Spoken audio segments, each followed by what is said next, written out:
The shuttle doors opened with a soft hiss, and Ambassador Elias Vance stepped onto Throne Station for the first time. He was 63 years old. His hair had turned silver many years ago. His left leg carried a limp from an injury he never talked about. When he reached for things, his hand shook just a little. He looked like what he was, an old man, tired from a long journey, far from home. The welcoming party watched him shuffle forward. There were 12 different alien species present, each one representing a powerful member of the Galactic Concord. They had expected something impressive. Humans were new to the galactic stage, and this was their first permanent ambassador. Surely, the young species would send their best and brightest to make a strong first impression. Instead, they got Elias. The Vorthani delegate stood nearly 8 feet tall. His body was covered in hard plates like armor, and he had 4 arms that ended in claws sharp enough to cut through metal.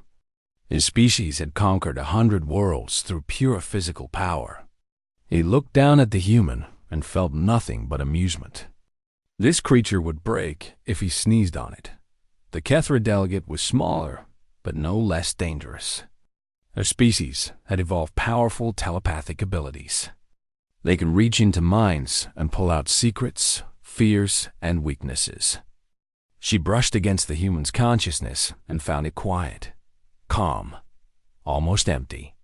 She sensed no aggression, no predatory hunger, no burning ambition. Just a tired old man thinking about whether the coffee on this station would be any good. She turned to her assistant and whispered, "The humans have sent us a joke." The station's administrative AI logged a new arrival in its database. Species: human.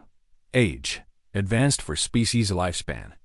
Physical threat assessment: minimal. Notes: biological systems show signs of degradation consistent with species senescence. Recommendation: low priority for security monitoring. Elias walked slowly through the grand hallway, taking in the massive architecture built to impress visitors.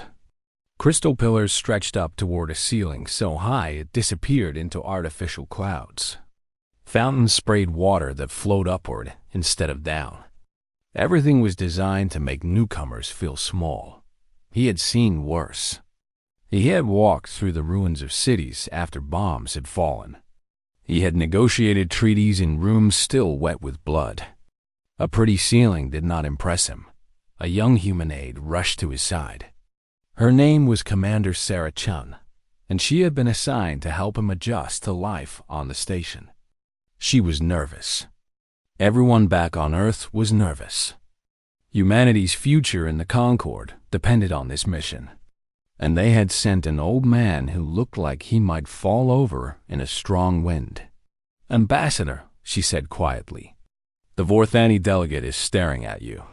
"Let him stare," Elias replied. "Staring is free. Sir, with respect, first impressions matter. The other species are already talking. They think we're not taking this seriously." Elias stopped walking. He turned to look at her, and for just a moment, something flickered in his eyes.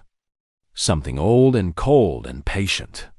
Then it was gone, replaced by the gentle expression of a tired grandfather. "Commander Chun," he said, "I have buried 3 wives. I have watched my children grow old and die. I have survived 2 wars that killed everyone else who fought beside me. I have negotiated peace treaties in rooms where I was the only person who walked out alive." He smiled softly. "I am taking this very seriously. The question is whether they are taking me seriously, and I rather hope they are not." Sarah did not understand what he meant. She would, eventually. The first month on Throne Station was difficult. The aliens made no effort to hide their contempt. The Vorthani warlord, a massive creature named Kazith Var, made a game of accidentally bumping into Elias in corridors. Each time, the old man would stumble, nearly fall, and have to catch himself against the wall. Kazith Var would laugh, a sound like boulders grinding together. "Careful, little human," he would say. "Your bones are so fragile." like dry sticks. Elias would bow his head politely and continue on his way. The Cathra Minlord, Siellen, was more subtle in her cruelty. In diplomatic meetings, she would interrupt Elias constantly. She would accidentally broadcast her thoughts about human stupidity loud enough for everyone to hear telepathically. She publicly questioned whether humans were truly sapient beings or just clever animals who had stumbled upon technology. Elias endured it all with quiet patience. Trade negotiations went nowhere. Every species refused to take Earth's delegates seriously. Why would they? He could not threaten them. He could not impress them. He was just a frail old creature from a frail young species that had barely crawled out of its own gravity well. The other human staff on the station grew frustrated. Some of them submitted requests to return home. Others wrote angry messages to Earth's coalition, demanding to know why they had been saddled with such a useless ambassador. But Earth's coalition knew exactly what they had done. They had not made a mistake. They had laid a trap. Humans were new to the galaxy, but they were not new to power games. They had been playing them among themselves for thousands of years. They knew that sometimes the best way to win was to let your enemy underestimate you. They knew that looking weak could be a weapon, and they knew something, else something the aliens did not understand about humanity.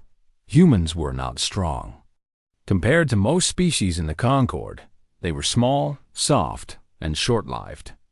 Their bodies broke easily. Their minds could be damaged by trauma.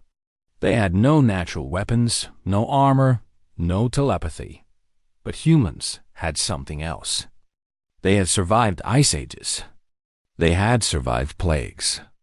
They had survived wars that killed millions of their own kind. They had looked at every disaster the universe threw at them and refused to lie down and die. They had endurance. They had patience. And they had rage-cold, quiet rage that could burn for decades without ever going out. Elias Vance was not a warrior. He was not a genius. He was not special in any way that the aliens could measure. He was simply a man who had been broken more times than anyone could count and had chosen, every single time, to keep going. The aliens saw a dying man from a dying species. They did not see the fire that burned behind his gentle eyes. They would.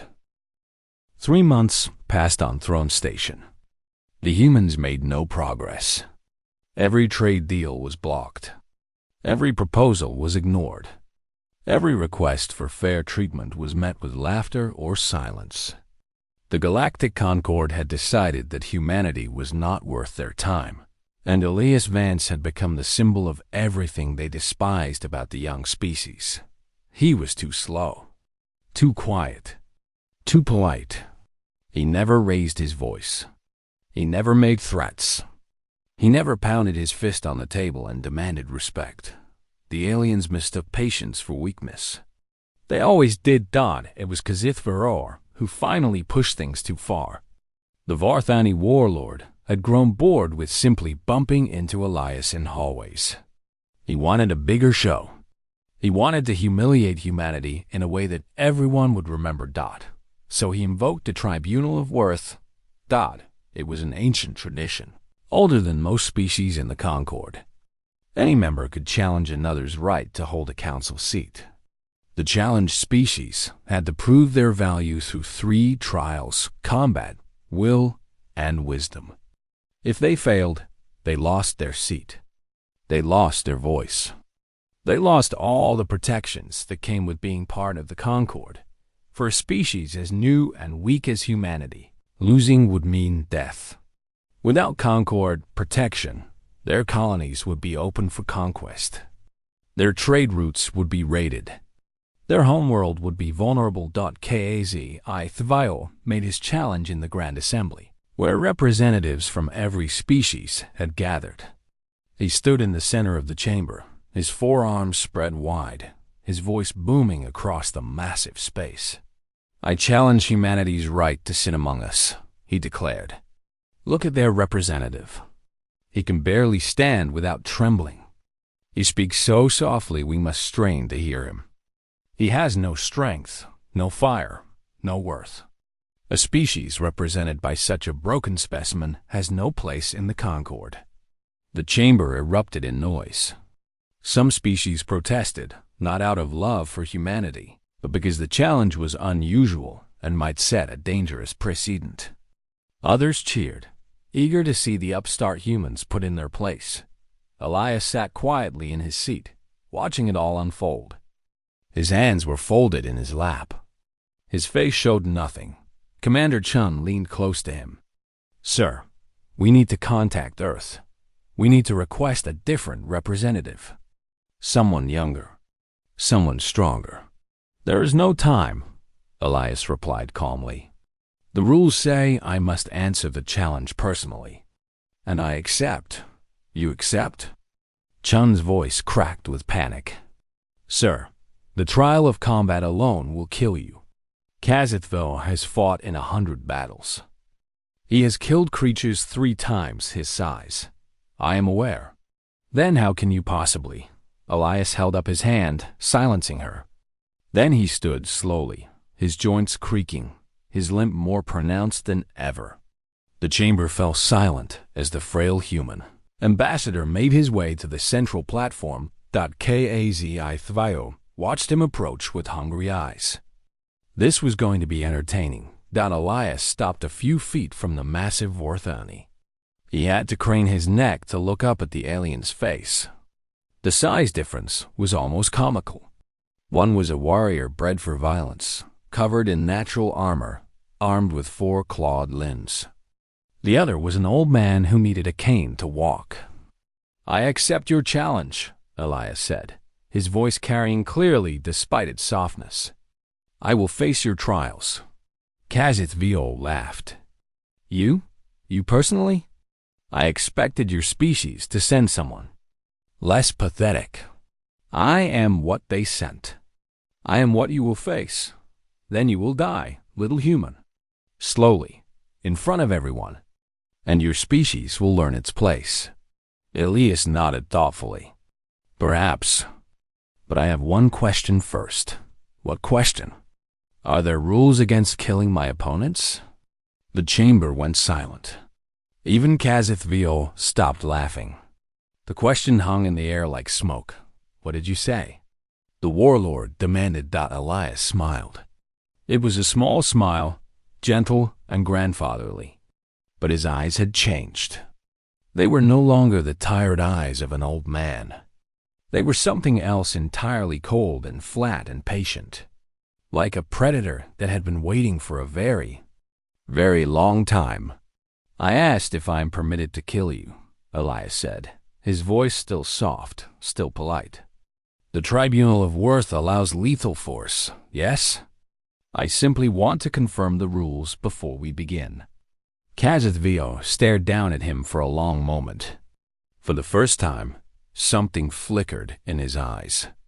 Not fear, not yet, but confusion. This was not how prey was supposed to behave. "You may try, little human," the warlord said finally. "Good." Elias turned to address the chamber. "I accept the Tribunal of Worth. I will face all 3 trials personally. I will represent my species with my own blood and my own mind." He paused. "And when I am done, I expect an apology." The aliens laughed. Of course, they laughed.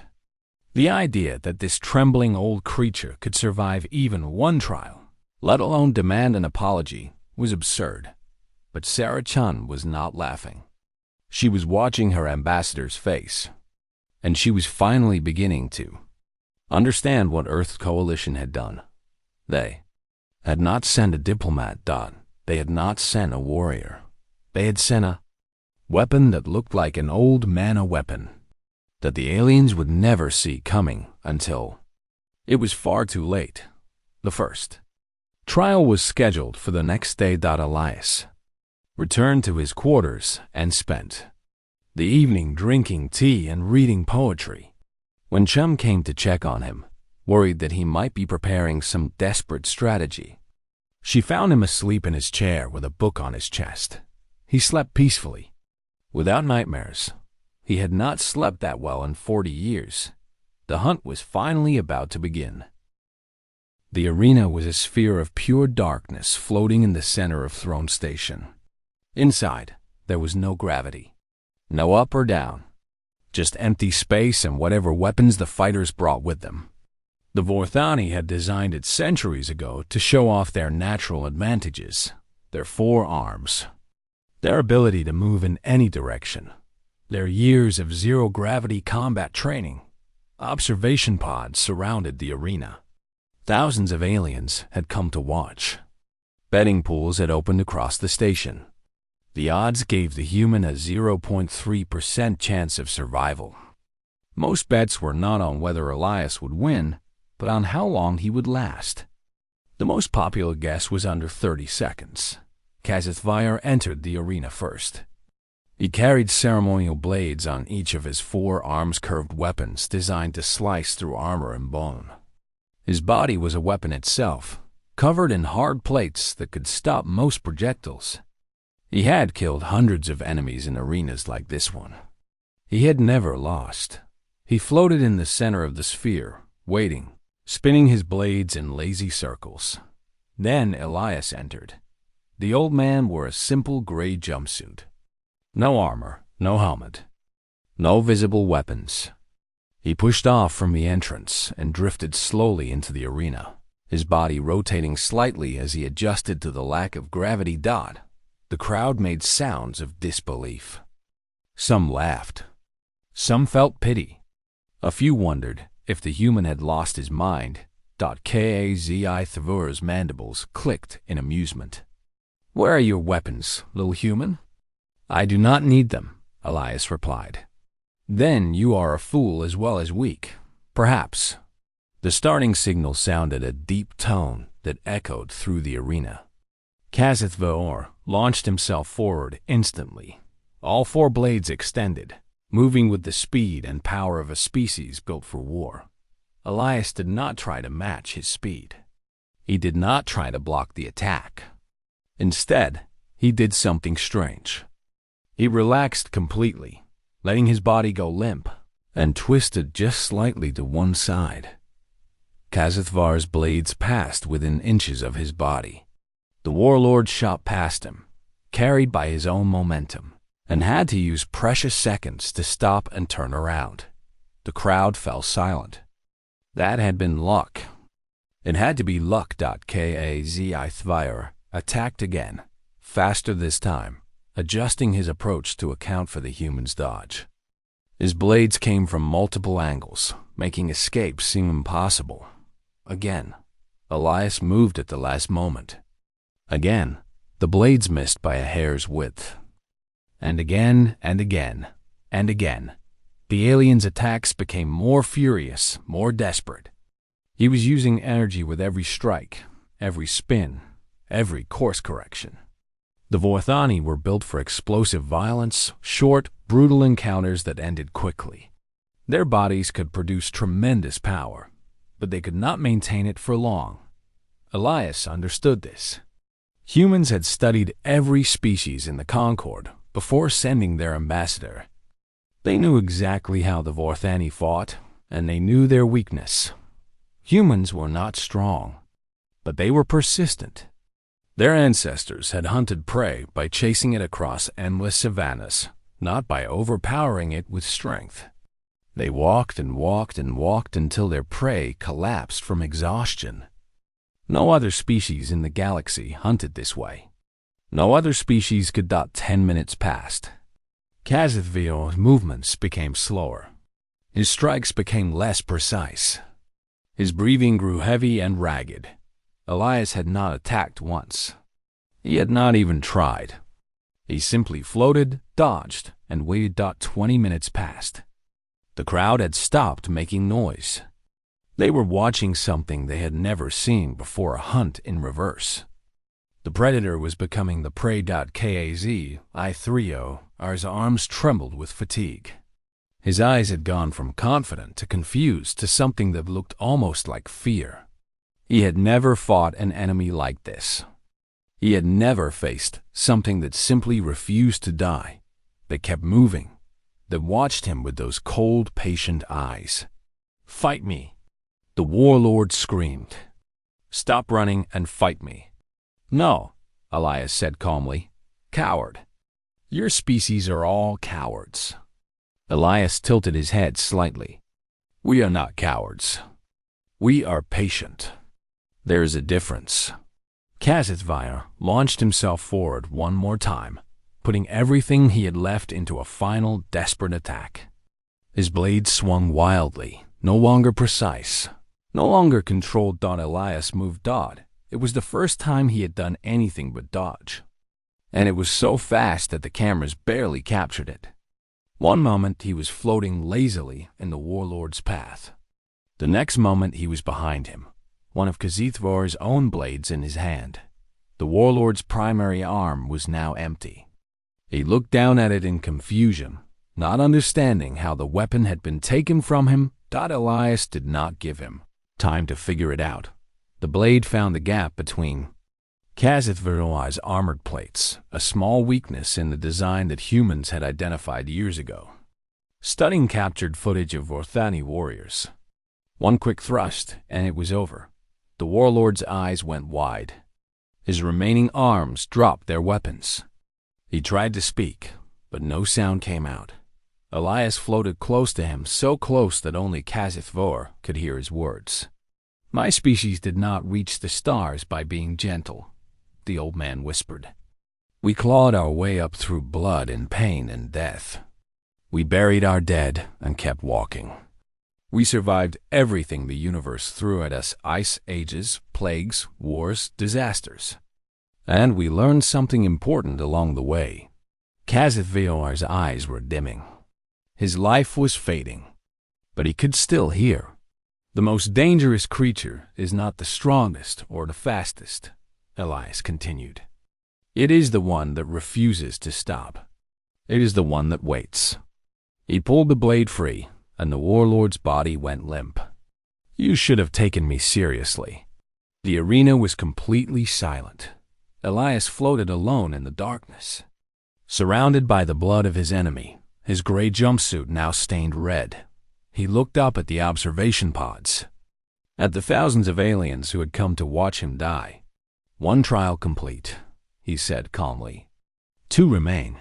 Then he pushed off toward the exit, as if nothing unusual had happened at all. The second trial was designed by the Kethra.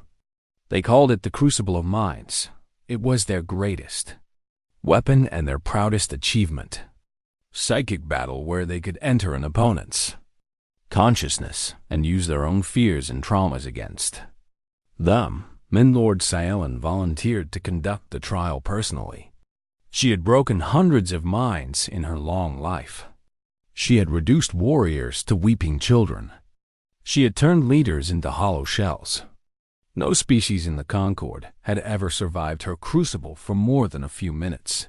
The trial took place in a small, dark chamber. Ilya sat in a chair on one side. Scielen sat across from him, her large black eyes reflecting no light. Between them was nothing but silence. "The rules are simple," Scielen explained, her telepathic voice echoing inside Elias's skull. "I will enter your mind. I will find your worst memories, your deepest fears, your greatest shamas. I will make you experience them again and again until your consciousness breaks. If you surrender before that happens, the trial ends. If you do not—" She paused. "Well, no one has ever failed to surrender." "I understand," Elias said. "You killed HFY through trickery and endurance. You cannot trick me, human. And there is no endurance in the realm of the mind. Only truth. Then begin." Scielen closed her eyes and reached out with her consciousness. She slipped into the human's mind like water flowing into an empty vessel. She expected to find the usual things: childhood fears, failed relationships, moments of weakness. She expected fragility. She expected to be done within minutes. Instead, she found a jungle. It was hot and wet and filled with the sound of insects and gunfire. Sci saw a young man, Elias, decades younger, holding another man in his arms. The other man was missing parts of his body. He was dying. "Stay with me," young Elias was saying. "Stay with me, Tommy. Help is coming." But help was not coming. And Tommy died in his arms, blood soaking into the jungle floor, while Elias screamed for medics who never arrived. Sci pushed deeper, looking for the breaking point. She found more dot. She found a shuttle exploding in the sky above a city. She found Elias standing in a crowd, watching the flames, knowing that his wife and daughter had been on that shuttle. She felt his grief, not hot and explosive, but cold and heavy, like a stone that never left his chest. She found hospital rooms where he sat beside dying people. She found funerals, so many funerals. She found decades of loss, one tragedy after another, each one enough to break a lesser being. And at the center of it all, she found Elias. He was not broken. He was not hiding.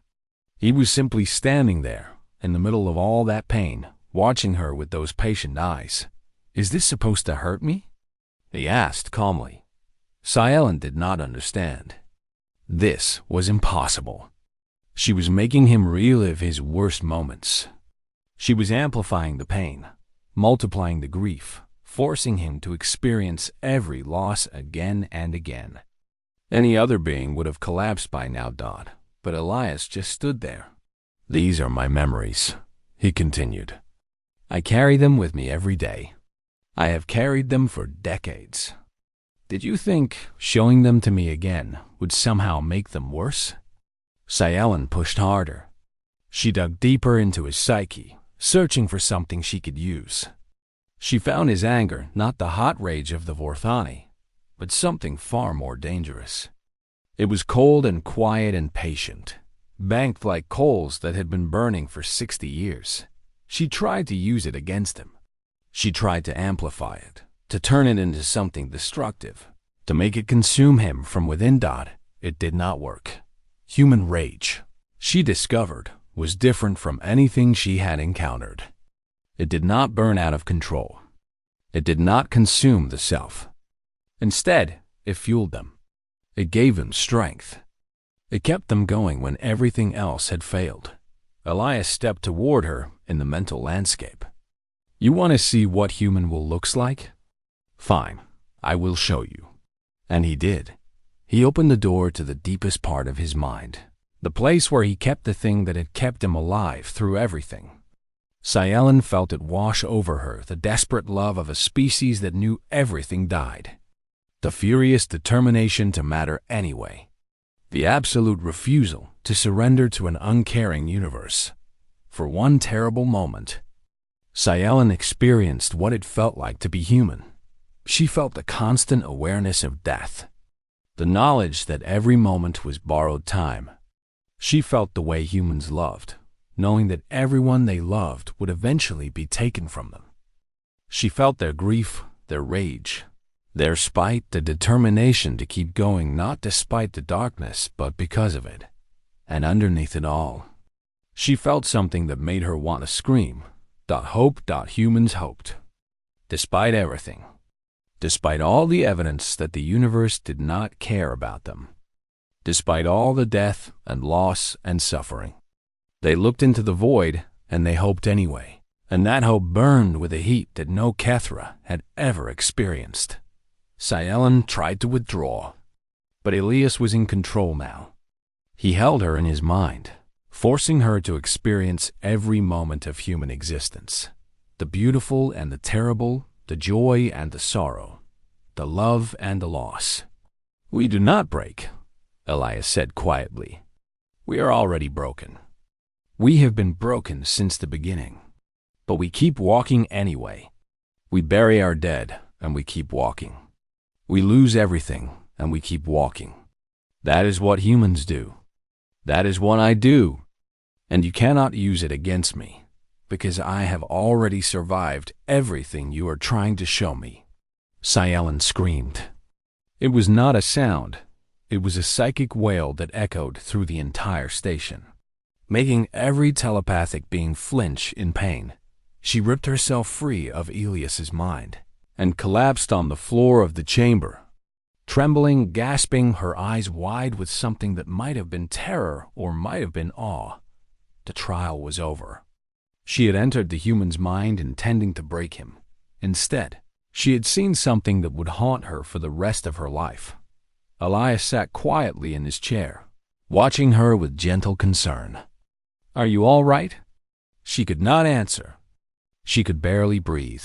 Later, when she had recovered enough to speak, others asked her what she had seen. What had the human shown her? What was so terrible that it had broken the unbreakable Mindlord? Cielen looked at them with haunted eyes and said only this: "They are not prey. They are not predators. They are something else entirely, something that looked into the void and decided to fight it." She paused. "And they are winning." The second trial was declared complete in humanity's favor. One trial remained. The final trial was conducted by the oldest beings in the Concord. They called themselves the Architects, though no one remembered what they had built or why. They existed before most stars in the galaxy had formed. They had watched civilizations rise and fall like waves on an endless shore. They had seen everything, understood everything, and forgotten most of it because it no longer mattered. 3 architects sat in the Hall of Judgment, their forms shifting and unclear, as if they existed in multiple dimensions at once. The rest of the Concord watched from the galleries above, silent now, no longer laughing, no longer certain of anything. Elias walked into the hall alone. His gray jumpsuit was clean again. His limp was more pronounced than before. The trials had taken something from his old body. But his eyes were the same, calm, patient. Ready. The eldest architect spoke. Its voice was like wind through ancient trees. "We have asked this question of every species that sought to join the Concord," it said. "We have asked it for 10 billion years. The answer determines everything." Elias nodded. "I am ready. What does your kind offer the galaxy that justifies your existence?" The chamber was silent. Every being waited. This was the question that had shaped the Concord since its founding. Every species had to prove their value. Every species had to show why they deserved to exist among the stars. The Vortheni had answered with promises of military strength. They had offered their warriors, their ships, their conquest. The Kethra had offered knowledge and telepathic gifts. Other species had spoken of technology, resources, ancient wisdom, unique abilities. Elias was quiet for a long moment. He seemed to be thinking carefully about his answer. Then he reached into his coat and pulled out a small object, a photograph, printed on actual paper, creased and faded from years of handling. He held it up so everyone could see. It showed a woman and a young girl standing on a beach. They were laughing at something outside the frame. The sun was setting behind them, painting the sky in shades of orange and gold. "This is my wife," Elias said. "Her name was Maria, and this is my daughter, Elena. They died 40 years ago when a shuttle exploded over our capital city. I was supposed to be on that shuttle with them, but I was delayed by a meeting that ran long." He looked at the photograph for a moment, his expression soft. "Every morning since that day, I have woken up and made a choice. One chose to get out of bed. I chose to eat breakfast. I chose to keep going, even though the people I loved most in the universe were gone. Not because I'm strong, not because I am special, but because that is what humans do." He tucked the photograph back into his coat. "You ask what we offer the galaxy. We do not offer strength. There are species here who could crush us without effort. We do not offer technology. We are young and still learning. We do not offer telepathy or ancient wisdom or vast resources." He looked up at the architects, and his voice carried clearly through the massive chamber. "We offer spite." The word hung in the air. Some of the aliens did not understand it. The translators struggled to find equivalents in their languages. We offer the absolute refusal to stay down, Elias continued. We offer the determination to keep going when everything says we should stop. We offer the stubborn, stupid, glorious insistence that we matter, even though the universe does not care about us at all. He turned slowly, looking at the galleries filled with alien faces. You have watched stars die, he said to the architects. But have you ever watched a mother work 3 jobs to feed her children? Have you ever seen a man rebuild his home after a flood, knowing another flood will come? Have you ever witnessed a species burying 90% of its population to disease and then crawl back, generation after generation, until they reach the stars? He shook his head. The galaxy is dark and cold and empty. It does not care if we live or die. We know this. We have always known this. Every human child learns this truth before they learn to walk, that nothing lasts, that everything ends, that we are small and brief and ultimately meaningless. His voice grew stronger, and we show up anyway. We fall in love, knowing our hearts will break. We build cities, knowing they will crumble. We have children, knowing we will bury them or they will bury us. We look at the void and we say, not yet. We look at death and we say, not today. We look at the cold, uncaring universe and we say, watch me. The architects were motionless. The galleries were silent. That is what we offer, Elias said. We offer tomorrow. We offer the stubborn belief that things can be better, even when all evidence says otherwise. We offer hope. He straightened his shoulders, despite the pain in his old bones. And if that is not enough for you, if spite and hope and determination are not considered worthy contributions to your concord, then we will leave.